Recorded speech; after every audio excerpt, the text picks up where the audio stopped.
Tänavatel on tuul. Kui inimesi pole, siis on alati tuul. Tolm lendab kurku ja ma katsun mitte köhida. Tuul lendab läbi minu lausete nagu lind, kes ei mäleta, kus ta teele asus ja kus ta maanduma peaks.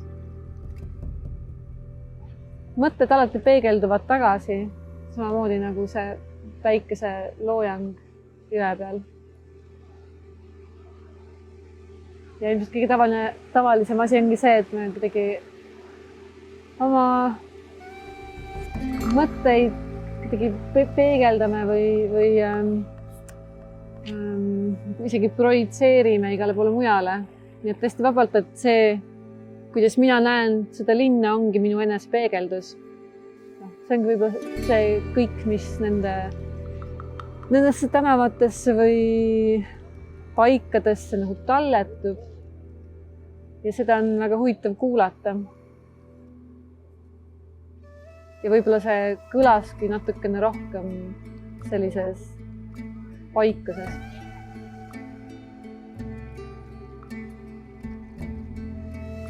Aasta 2020 algas väga hoogsalt ja kui ma linnakirjanikuks sain, siis oli väga palju igasuguseid plaane.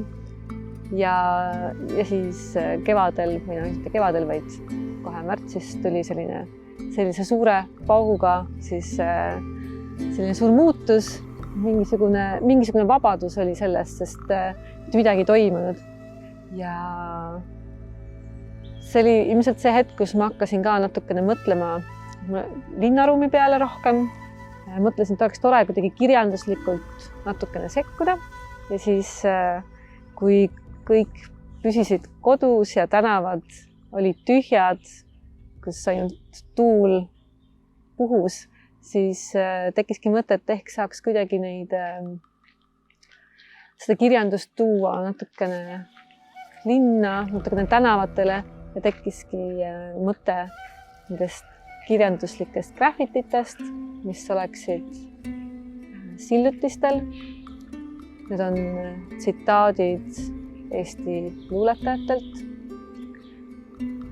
Ja hiljem sügisel samamoodi oli Kaarsillal selline luuleinstallatsioon, kus terve päeva jooksul kostusid luuletekstid, nii et Kaarsillast üle kõndides võis kogemata kohtuda luuletusega. Et minu meelest selles on nagu mingisugune selline võlu, kui linnaruumis on selliseid väikesi ootamatusi, väikseid nihkeid. See aasta oli küllaltki ootamatu ja osutus parajalt pikaks, mis oli tore. Ja sellesse mahtus ka omajagu kirjutamist, osalt tänu koroonale. Et ma jõudsin ikkagi tõlkida ja kirjutada. Tõlkisin Ilja Kaminski luulekogu Kurtide vabariik, mis ilmus Loomingu raamatukogus. Ja kirjutasin edasi raamatut, mis mul on siiani veel käsil. Linn ja kirjandus on sellised asjad, et kui sa kuskile linna lähed, siis kirjandus ei ole just kõige esimene asi, mida sa märkad. Ta ei ole vaateakendel. Aga see kirjandus selles linnas loob kuidagi selliseid vaiksemaid tähenduskihte või kui ta loob sellist sügavust ja mitmekihilisust. Üks selline asi on siis ka see linnakirjaniku amet. Et igas linnas elab kirjanikke, aga Tartus mulle tundub neid natukene võib-olla rohkem kui mujal. Ja selles mõttes on hästi tore, kuidas siis antakse ühele kirjanikule iga aasta võimalus kuidagi rohkem esiplaanil olla ja rohkem midagi võib-olla ette võtta või ära teha või ka kuidagi innustada ja kannustada, et see keskkond, see linnaruum kõik tegelikult alati mingil määral mõjutab, et see, mida sa näed või tunnetad, see isegi kui sa otse linnast ei kirjuta, siis see mingil moel ikkagi imbub tekstidesse.